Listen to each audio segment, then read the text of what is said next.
저는 오늘 본문에 있는 말씀을 가지고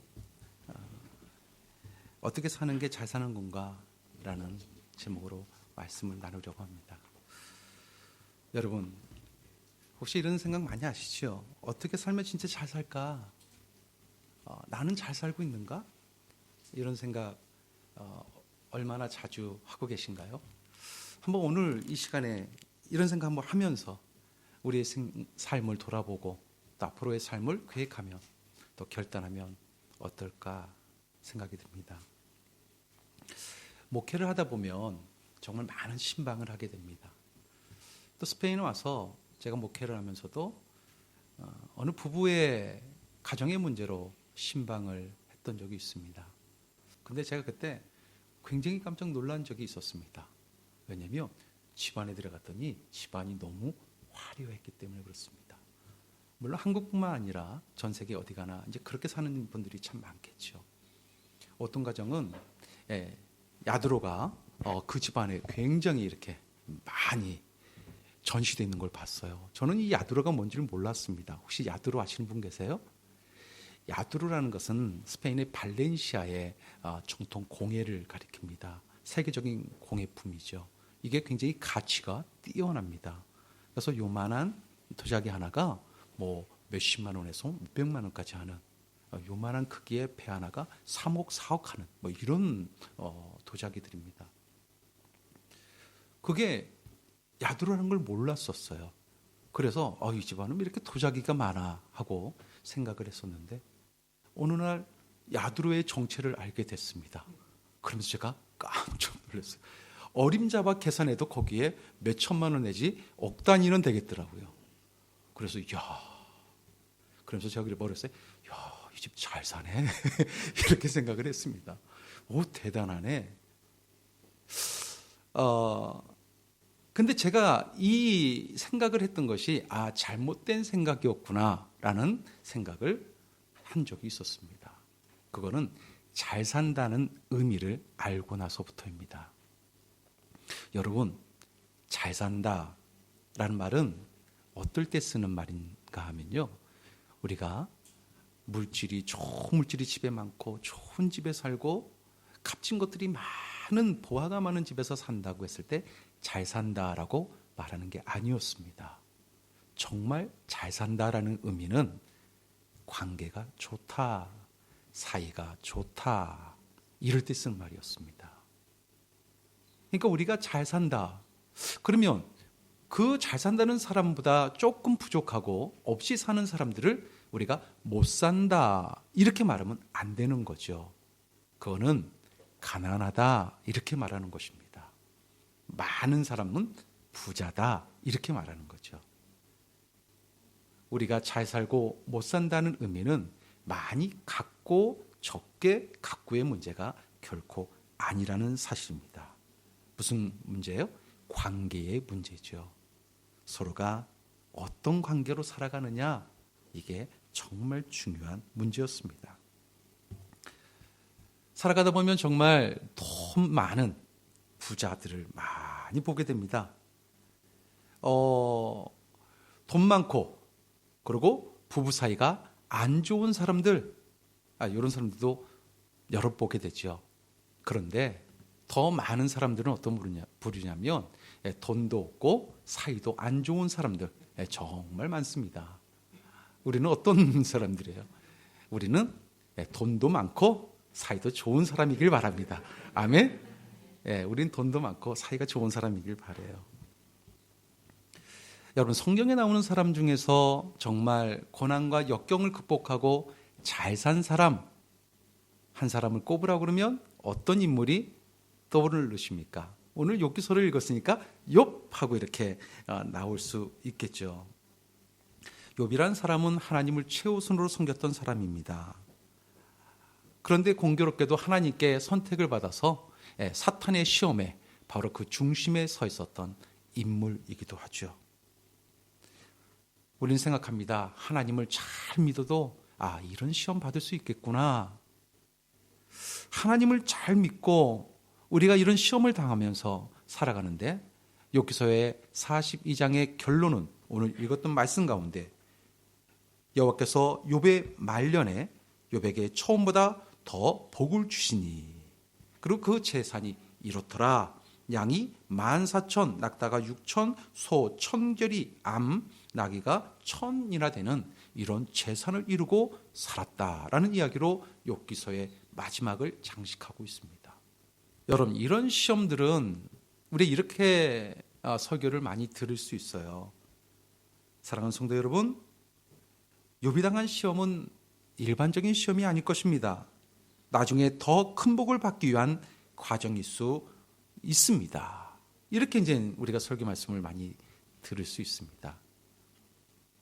그런데 저는 여기에 선뜻 아멘이 되지가 않았습니다. 우리가 당하는 고난과 역경이 더 나은 더 큰 복을 위한 과정이었다? 저는 이게 동의가 되지 않습니다. 아멘이 되지 않습니다. 욥의 말년에 웬 축복이냐 할 수 있겠지만 여러분, 그 앞전에 욥이 당한 고통을 생각하면 여러분, 이게 축복이겠는가? 이런 생각이 들지 않습니까? 자식, 아내, 모든 재산 다 잃었습니다. 자신의 몸마저 악창으로 기와장으로 긁어야 하는 고통과 아픔 속에서 진짜 욥이 더 큰 복을 받은 듯 그게 무슨 의미가 있겠을까라는 생각을 하지 않을 수가 없습니다. 성경의 말씀 속에서는 욥의 더 큰 복을 이야기하고 있지만 욥의 과정은 처참했음을 그 과정 속에 기록을 하고 있습니다. 욥기서 3장 3절 읽어보겠습니다. 내가 낱날이 멸망하였더라면 11절 어찌하여 내가 태에서 죽어나오지 아니하였던가 어찌하여 내 어머니가 해산할 때에 내가 숨지지 아니하였던가 21절 이런 사람들은 죽기를 바라도 기다려도 죽음이 오지 아니하니.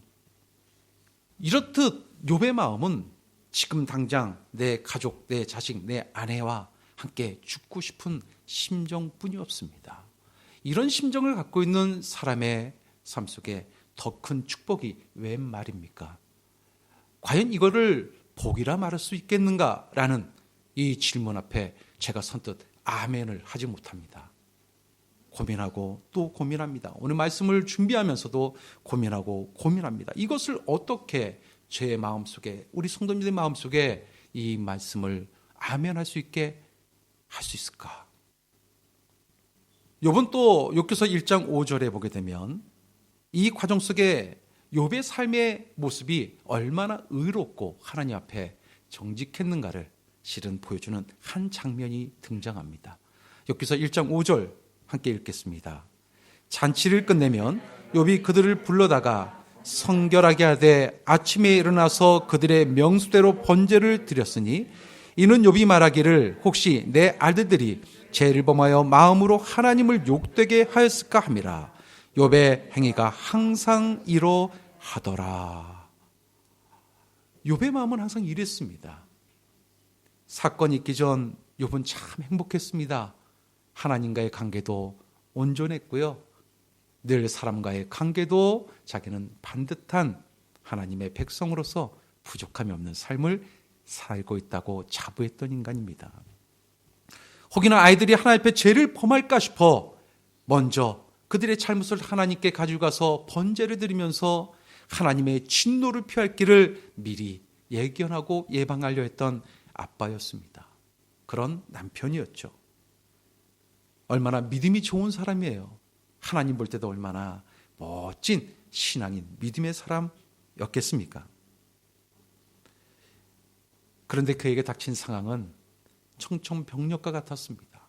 하늘이 무너지고 땅이 꺼지는, 갈라지는 처참함의 연속이었습니다. 매일매일이 고통이었습니다.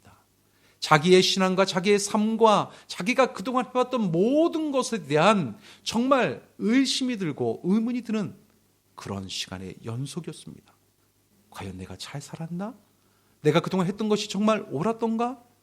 내가 하나님을 믿고 하나님의 의로움을 인정하며 살았던 그 시간들이 과연 이 결과를 가져오고 있다면 하나님은 의로우신 분인가? 그에게는 정말 많은 고민이 생겨납니다. 욥의 문제라고 생각하기보다는 이 사건이 오늘 우리가 당면하는 문제라면 어떨까요?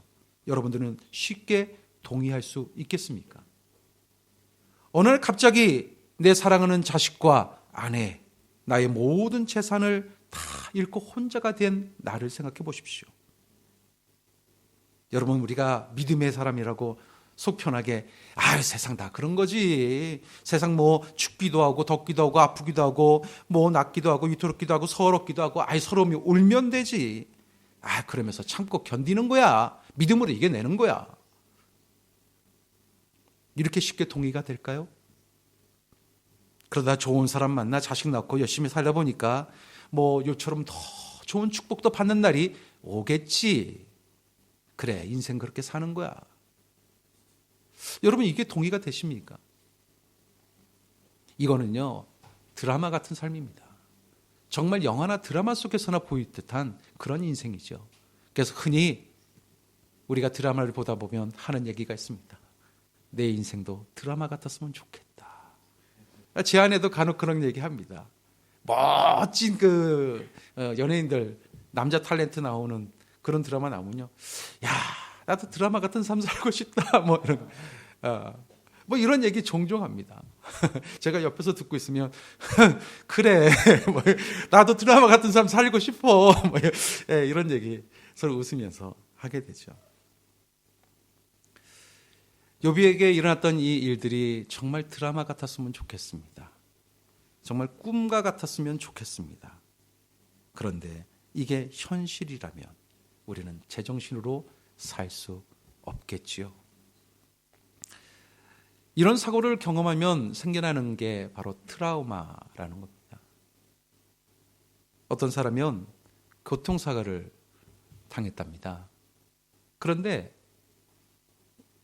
차를 타고 이렇게 가다가 속도가 조금 빨라지면 정신이 몽롱해지고 숨이 갑자고 심장이 막 멈추는 것 같고 막 혼미해지는 이런 현상들을 느낀답니다.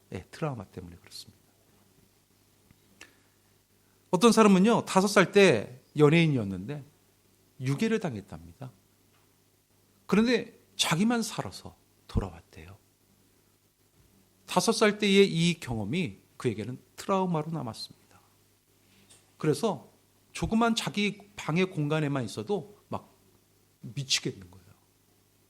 이 눌림이 너무 상해서 어딘가 혼자를 가려고 그러면 지하 주차장 같은 데 혼자 가려고 그러면 막 두렵다는 겁니다. 무섭다는 겁니다.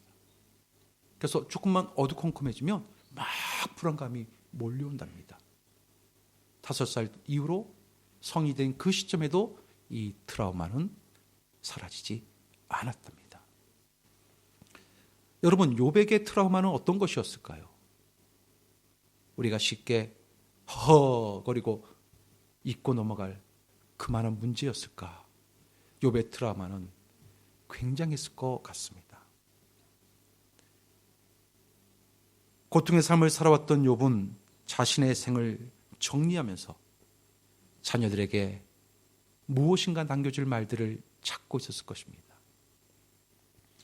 욥의 지나온 삶을 돌아보면 나는 잘 살았나? 우리 자녀들에게는 어떻게 사는 게 잘 사는 거지? 라는 주제로 자기의 삶의 저 뿌리 깊은 고통과 상처와 아픔과 하나님과의 그 만남과 친구들과의 수많은 이야기 속에서 그 해답을 찾으려고 그는 발부둥 쳤을 것입니다. 욥의 그 질문, 어떻게 사는 것이 잘 사는 걸까? 여러분이라면 내 자녀들, 내 가족들에게 어떤 이야기를 해주고 싶으십니까? 저는 5가지로 욥의 마음을 들여다보고 싶습니다. 첫 번째로 이전의 잘못을 되풀이하지 말아라 라는 것입니다. 욥은 항상 그랬습니다. 내 행위는 옳고 내 생각은 항상 선하다. 이렇게 생각했던 욥. 그에게 한 가지의 변화가 있다면 이전의 것을 반복하지 말자. 이전의 잘못을 되풀이하지 말자. 욥은 뭘 잘못했어요? 욥은요, 하나님을 원망했던 사람입니다. 욥은요, 자기들 친구 앞에서 자신의 의로움에 대해서 확신이 있었던 사람입니다. 여기서 우리는 하나님과의 관계, 하나님의 관계, 하나님을 원망하고 불편했던 것은 뒤로 하고 사람과의 관계를 한번 이야기하고 싶습니다. 욥은 자기 친구들 앞에서 자기의 의로움에 대해서 확신이 있었습니다. 그래서 하나님 앞에 그 확신을 이야기하다 보니까 하나님이 정말 의로우신 분이십니까? 하나님이 공의로우신 분입니까? 까지 그의 원망이 화살로 하나님의 심장부를 향하게 했습니다. 우리가 이전의 잘못을 이야기하면 바로 이런 것입니다. 내가 의롭다라는 겁니다. 내가 말하는 것이 항상 옳다라는 것입니다. 내가 말하는 것, 내가 말하는 것, 내가 말하는 것.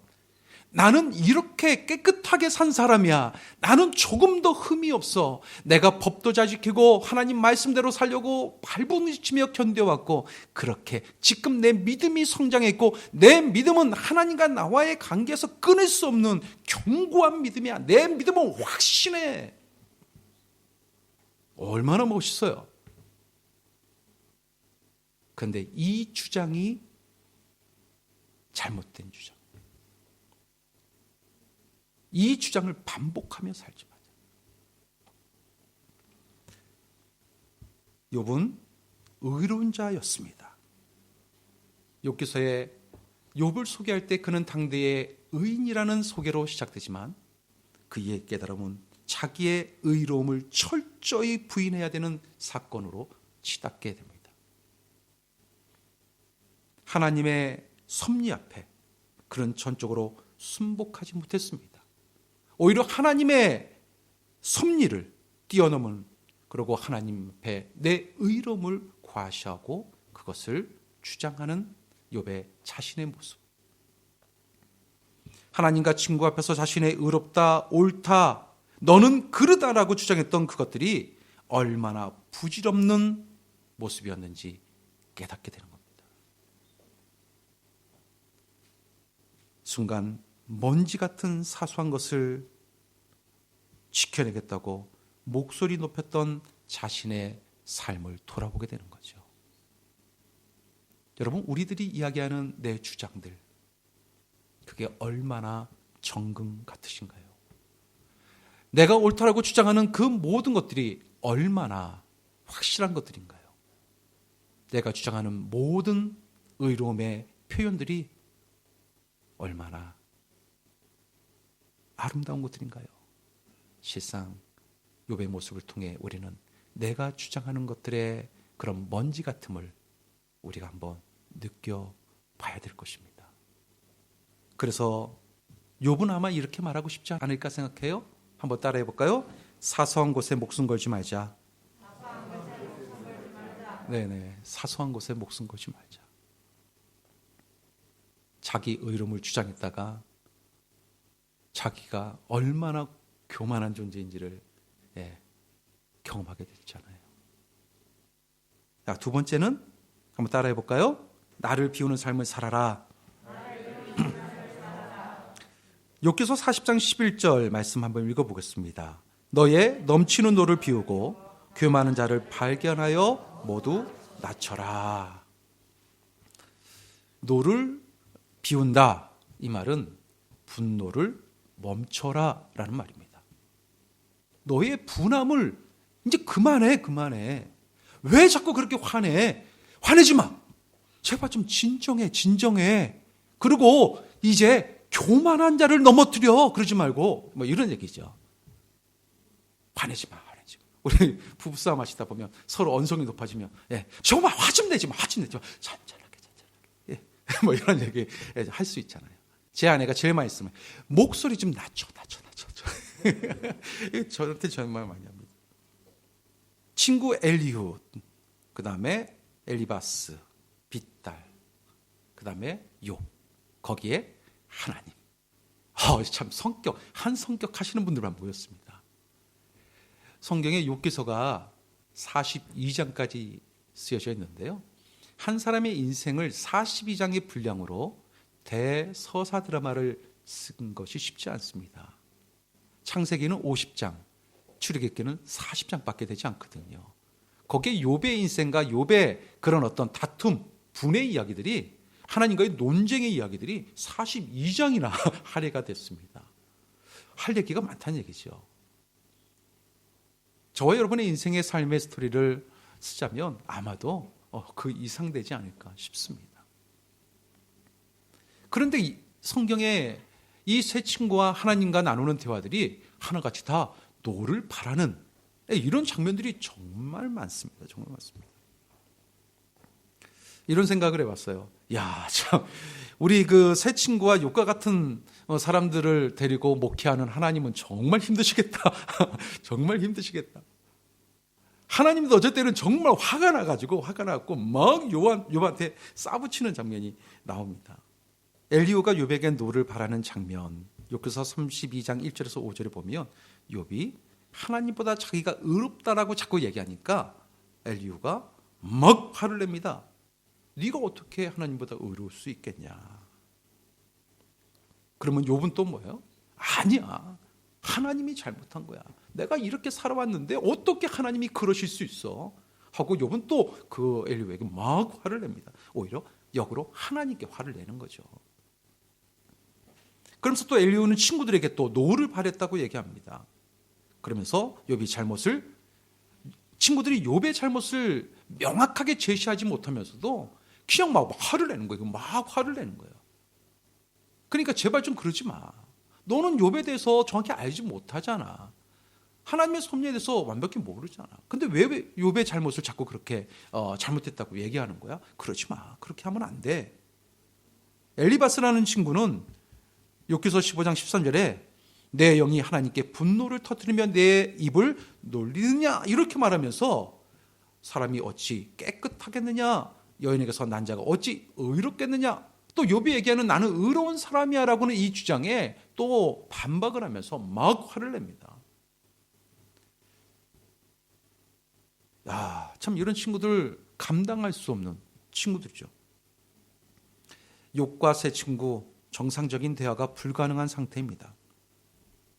왜냐하면 말만 하면 화부터 내니까요. 이런 사람 옆에 있으면 같이 열받는 거 있죠. 이런 사람들 옆에 있으면 같이 열받습니다. 같이 목소리 커지고.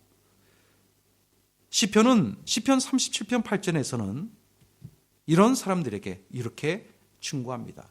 분을 그치고 노를 버리며 불평하지 말라, 오히려 악을 만들 뿐이니라 라고 말합니다. 여러분들이 말하는 옳다라는 것, 이게 별다르지 않습니다. 다 하나님의 의를 드러내는 말들입니다. 서로가 말하는 것이 내 믿음 좋고 내가 하나님의 뜻대로 살았다, 그러면서 그들의 믿음과 삶을 평가하는 것들입니다. 이 모든 것들, 근데 그 속에 그들의 의로운, 스스로의 의로움이 하나의 화, 분, 열정으로 드러나다 보면 서로에게 이런 열받는 일들만 생깁니다. 이런 사람들과는 실은 정상적인 대화가 될 수 없는 거예요. 서로가. 오히려 이 결과는 불평과 악을 만들어냅니다. 나를 완전히 비유라면 비울 수 있겠습니까? 실은 성경의 66권에 있는 이 말씀은 쉬운 말로 나를 비우라는 말씀입니다. 그리고 그 속에 뭐를 채워라? 하나님의 말씀, 하나님의 뜻, 하나님의 의로 채우라는 것입니다.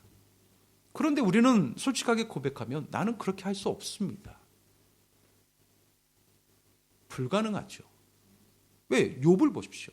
그조차 의롭다 했던 그 스스로를 주변에서 이야기하는 모습 보십시오. 하나님도 욥에 대해서 나중에 말씀하실 때 어떻게 말씀하는가를 한번 보십시오. 우리 같은 벌레만도 못한 우리 같은 죄인들, 나 같은 연약한 사람은 더더욱 욥을 따라가기에 어렵다는 것을 알게 됩니다. 진짜 내가 내 자신을 다 비우고 하나님 말씀대로 산다는 것은 기적 같은 일입니다. 기적이 일어나도 어려울 수 있습니다. 그러나 우리가 작은 것 하나만 생각하자고요. 다는 할 수 없지만 노를 바라지 마라. 화를 내지 마라. 이거 하나만큼은 지켜내자고요. 화 안 내며 살 수 있지 않겠습니까? 다는 우리가 못 지켜내도 화는 내지 말고 살아가자고요. 요거 하나만 좀 지켜내자고요. 그러면 잘 살 수 있습니다. 많은 것 할 수 있으면 더 좋겠지만 작은 것부터, 바로 화내는 것부터 우리가 좀 잠잠하게 말했으면 좋겠습니다. 그러면 뭐가 좋아져요? 부부관계 좋아집니다. 욕과 친구관계? 당연히 좋아지겠죠. 야고보서 1장 20절에 사람이 속내는 것이 하나님의 의를 이루지 못한다라고 말씀하고 있습니다. 이것이 자기가 의로운 말이든 그렇지 못한 말이든 성내며 하는 말은 의롭지 못합니다. 하나님의 의를 드러낼 수 없습니다. 아직 내 안에 비울 것이 너무도 많지만 작은 것 하나, 내 안에 있는 분을 다스리고 화를 멈추는 삶을 살아가는 저와 여러분들은 앞으로 잘 사실 수 있습니다. 세 번째는 낙심하지 말고 처음부터 다시 시작하자입니다. 욥기서 42장 5절 6절 한번 읽어보겠습니다. 내가 주께 대하여 귀로 듣기만 하였사오나 이제는 눈으로 주를 배움나이다. 그러므로 내가 스스로 거두어 드리고 티끌과 제 가운데서 회개하나이다. 하나님이 어떤 분인지를 알고 난 욥은 회개의 눈물을 흘렸습니다. 여러분, 회개는 뭘까요? 처음부터 다시 시작하는 그 수건입니다. 회개는 내가 그동안 했던 모든 잘못들을 다시 원점으로 와서 하나님 다시 시작해 볼게요 라고 결단하는 출발점입니다. 그동안 우리가 많은 죄를 짓고 많은 것들을 하면서 공허함 속에서 내 텅 빈 심령 속에서 뭔가 갈등하고 고민하며 살았던 이 모든 것들이 풀리지 않는데 하나님 앞에 눈물로 기도하고 회개했더니 하나님의 영이 충만해지면서 다시 해보겠습니다. 다시 해볼게요. 결단하게 되는 거죠. 원망했던 마음, 불평했던 마음, 내가 잘났다고 우쭐했던 마음, 나는 옳고 너는 그르다고 여겼던 마음, 형제들을 무시하고 형편없다 생각했던 마음 다 회개함으로 새 출발하시길 바랍니다. 그러면 할 수 있습니다. 우리가 회개하지 않기 때문에 그 마음이 사라지지 않는 거예요. 내가 용서해야 될 사람들 용서해야 되는데 회개하지 않잖아요. 그러니까 그 마음이 사라지질 않는 거예요. 욥기서 40장을 보면 회개하기 전 하나님과 다투었던 욥의 상태가 아주 리얼하게 표현되고 있습니다. 1절 한번 읽어볼까요? 여호와께서 또 욥에게 일러 말씀하시되, 요거를 제 나름대로 좀 리얼하게 표현을 해보겠습니다. 여호와께서 욥에게 말씀하십니다. 욥아, 너 왜 자꾸 트집 잡냐? 2절 보여주세요. 나와 끝까지 해보겠다는 거냐? 하나님을 탓하는 욥, 너는 나에게 대답해라. 이렇게 이제 이야기합니다. 3절 읽어보세요. 욥이 여호와께 대답합니다. 4절. 하나님 보세요. 나는 배운 거 하나도 없고 무식하고 이제 말 안 할게요. 나 지금 완전히 삐졌어요. 그러면서 입을 막아버립니다. 그래서 입을 딱 가려버립니다. 5절 한번 보여주십시오. 나는 안 한다면 안 한 사람이에요. 저 성격 아시잖아요. 이제부터 답 안 합니다. 대답 안 합니다. 6절. 그때 하나님께서 폭풍같이 화를 내시며 욥에게 말합니다. 7절. 야, 너 왜 이렇게 속이 좁냐? 그러지 말고 대장부처럼 허리를 꽉 눌러매고 허리 쫙 펴고 고개 들고 나하고 한번 얘기 한번 해보자. 8절. 너 친구들하고 사람들에게 그렇게 얘기하며 다닌다며? 내가 소문 다 들었어. 내가 바로 하나님을 말합니다. 내가 세상을 다스리는 방법이 나쁘다고 말하고 다닌다며? 네가 나를 악하다고 그렇게 말하고 다닌다며? 나 소식 다 듣고 있다. 뭐 이런 말입니다. 잘 표현됐습니까? 욥과 하나님이 지금 얘기하는 것을 보면 좀 쉽게 제가 표현했지만 이런 대화입니다. 이런 대화. 그런데 그런 욥이 회개합니다. 하나님 잘못했어요. 그리고 하나님과의 관계가 회복됩니다. 우리의 신앙의 삶에서 하나의 딜레마 같은 게 있습니다. 성경은 늘 우리에게 용서해라, 용서해라, 용서해라 말합니다. 그렇죠? 누가복음 17장 4절 보면 만일 하루에 7번이라도 내게 죄를 짓고 7번 내게 돌아와 내게 회개하노라 하거든 너는 용서하라 라고. 용서해라, 용서해라, 용서해라. 하나님도 용서하시는 분이시죠. 그러니까 우리가 믿음이 좋은 사람들은 꼭 자기가 용서해야 되는 하나님 같은 존재로 생각합니다. 나는 용서를 해야 되는 사람이라는 생각이 더 강한 것 같습니다. 그런데 믿음 좋은 사람들이 이렇게 내가 그렇게 이제 자기를 생각하는 사람들이 생각 외로 상대방에게 용서를 잘 빌지 않습니다. 용서를 구하지 않습니다. 하나님 앞에는 회개를 얘기하는데 실상 나는 사람들 앞에 회개를 하지 않습니다. 하나님과의 관계 속에서는 회개로 하나님과 나의 관계가 회복된다면 사람들 관계의 회복은 내가 그에게 회개를 구하고 용서를 구하는 겁니다. 그게 회복의 시작입니다. 왜 나는 맨날 용서를 해줘야 되는 사람입니까? 왜 내가 잘못하면 왜 내가 잘못했다고 말을 안 합니까? 자존심 때문에? 내가 의로워서?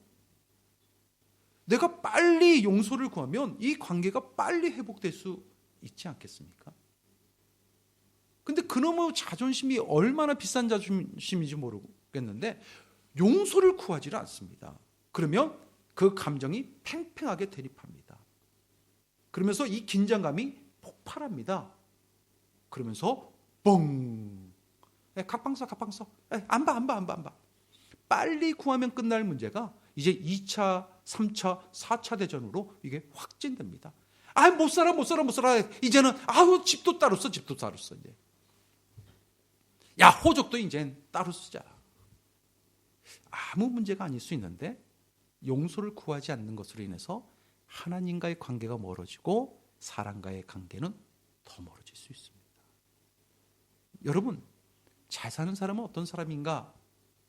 용서를 구하는 사람입니다.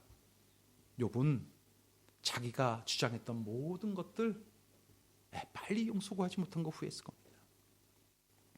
그 부질었던 자기의 그 행위들, 말들 다 쓰레기 같은 것들이었습니다. 딱 용서를 구했으면 친구들에게도 그래 내가 잘못했다. 용서를 그냥 빨리 구해버리면 되는 거죠. 여러분, 용서를 빨리 구하는 저와 여러분 됐으면 좋겠습니다. 그럴 때 부부끼리, 형제끼리, 친구끼리, 성도끼리 이렇게 용서를 잘 구하면 그 관계가 얼마나 좋아지겠어요. 교회 안에서도 마찬가지입니다. 믿음 좋은 사람이 더 빨리 용서를 하기보다 용서를 구하십시오. 그게 믿음 좋은 사람입니다. 믿음으로 잘 사는 사람입니다. 용서하려고 하지 마십시오. 먼저 용서를 구하십시오. 네 번째는 내일보다 오늘이 중요하다입니다. 여기서 42장 15절 한번 읽어볼까요? 모든 땅에서 욥의 딸들과 아립다운 여자가 있었더라. 그들의 아버지가 그들에게 그들의 오라비들처럼 기업을 주었더라. 이제 하나님과의 관계가 회복되고 신뢰가 회복된 욥에게는 하나님의 축복 가운데 다시 7명의 아들과 3명의 딸을 얻게 하셨습니다. 여러분, 이 읽은 욥기서 42장 15절의 지금 말씀 속에 우리가 조금 의아하다라고 하는 대목을 발견하셨습니까? 욥은요, 딸들에게 기업을 물려줬습니다. 당시 민수기 27장 6절에서 11절에 있는 말씀을 쭉 보면 당시에 율법이 지배하던 이 상황은 재산의 모든 상속은 아들들에게 먼저 가게 되어 있습니다. 언제 딸에게 가냐면 물려줄 아들들이 없을 때, 후손들이 없을 때 딸들에게 물려주는 거예요. 그런데 지금 7명의 아들들이 존재하고 있잖아요. 그런데 욥은요, 이미 죽기 전에 딸들에게 기업을 다 물려줘 버렸습니다. 당시의 상황에서는 불가능한 상황이 벌어지고 있다는 것입니다. 그러니까 일반적인 통념, 일반적인 우리의 사회 속에서는 이게 좀 불가능한 상황인 거죠. 그런데 욥은 하고 있습니다. 욥에게는 왜 이런 결단이 가능했을까요? 내일보다는 오늘이 중요하다. 내가 죽기 직전에 내 기업을 내 아들들에게 다 물려줄 수도 있고 딸에게는 한 톨의 쌀도 안 줄 수도 있는데 오히려 그것을 넘어서 모든 것을 기업을 나눠줬습니다. 내일보다 오늘이 더 중요하다. 오늘을 어떻게 잘 사느냐가 더 중요한 문제입니다. 내가 가지고 있는 이 모든 것들을 통해서 내 자녀들, 특히 내 딸들도 더 잘 살고 행복하게 살 수 있기를 바라는 아빠 욥의 마음입니다. 따라해 볼까요? 내일보다 오늘이 더 중요하다.